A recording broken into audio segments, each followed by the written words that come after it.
मुझे ये समझ में नहीं आ रहा जब ये घर रास्ते में आ सकता है ये घर क्यों नहीं आ सकता?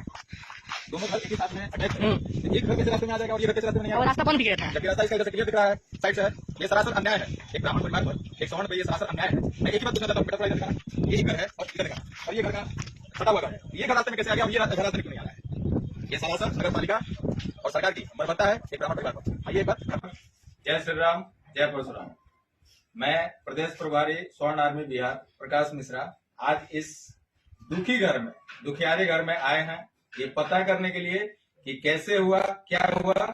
माता जी की जुबानी सुनते हैं। माता जी ये बताइए कि कितना दिन पहले आपको नोटिस दिया गया था? नोटिस दिया था एक 2 दिन पहले, 2 दिन पहले नोटिस दिया गया था। 2 दिन पहले नोटिस दिया गया और नगर पालिका के द्वारा इस घर को तोड़ने के लिए बुलडोजर को लाया गया सिर्फ 2 दिन बाद। और मेरा कहना ये है कि अगर ये घर घाट में या बक्सर की विकास में या बक्सर के किसी तीर्थ क्षेत्र के अंदर या सरकार की जमीन है और इस पे वर्षों से, मुझे माता जी ने बताया कि 100 वर्षों से लगभग ये लोग यहाँ पे रह रहे हैं, तो वर्षों से प्रशासन कहाँ थी, नगर पालिका कहाँ थी? इनके पास ना तो घर में जमीन है, जो इनका मकान पूर्व में पहले था वो भी इन लोग बेच चुके हैं अपने जीविका चलाने के लिए। एक घाट से कमाई करके ये अपने जीविका चलाते हैं। नगर पालिका से मैं सिर्फ एक ही जवाब चाहता हूं कि ये आखिर जाएंगे कहाँ?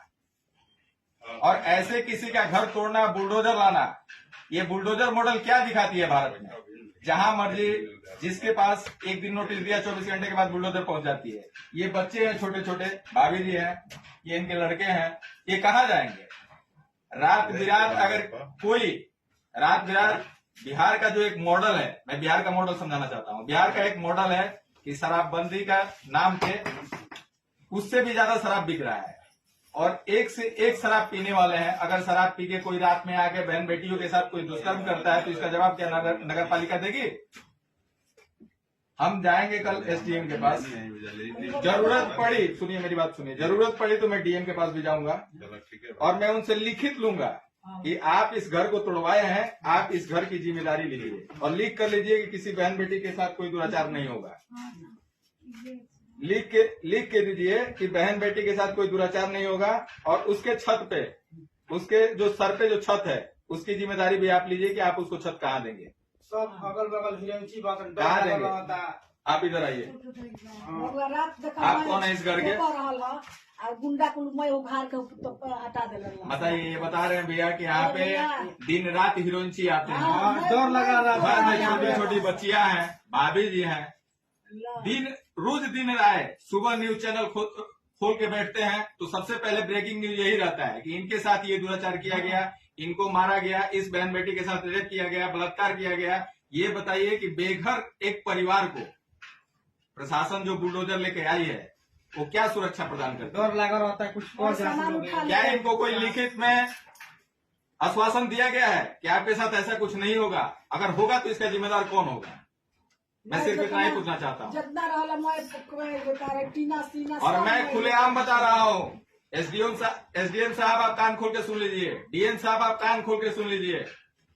मैं खुलेआम कह रहा हूँ कि अगर इनको पूरा आश्वासन नहीं दिया गया कि आपका बचा हुआ जो घर है वो अब नहीं तोड़ा जाएगा, आगे से जो आपने कार्रवाई किया वो तो कर दिया, अब उसको हम चाह के भी कुछ नहीं कर सकते हैं। लेकिन जो भी इनके कागजात हैं उसको देखने के बाद आप जो बचा हुआ घर है इसको ना तोड़ें। अगर आप तोड़ने के लिए हिम्मत जुटाते हैं तो याद रखिएगा एक बहुत बड़ा आंदोलन स्वर्ण आर्मी के बैनर तले यहाँ पे होगी और इसका भी जिम्मेदार आप होंगे। हम अपने समाज के लिए सर कटाने के लिए भी पीछे नहीं हटेंगे। मेरा खुला चैलेंज है आपको, मैं उंगली दिखा के बात कर रहा हूं। मैं बहुत गुस्सा हूं, इसलिए गुस्सा हूं कि ये बहन बेटियां कहां जाएंगी। एक बहुत बड़ा आंदोलन होगा, इस पे त्वरित कार्रवाई किया जाए। इसके साथ ही मैं आपसे विदा लेता हूं। जय श्री राम, जय परशुराम, जय श्री मन्ना। एक ये मेन गली दिखाना, ये पूरा मेरे को लगता है कि 20 फीट का होगा ये गली। हाँ।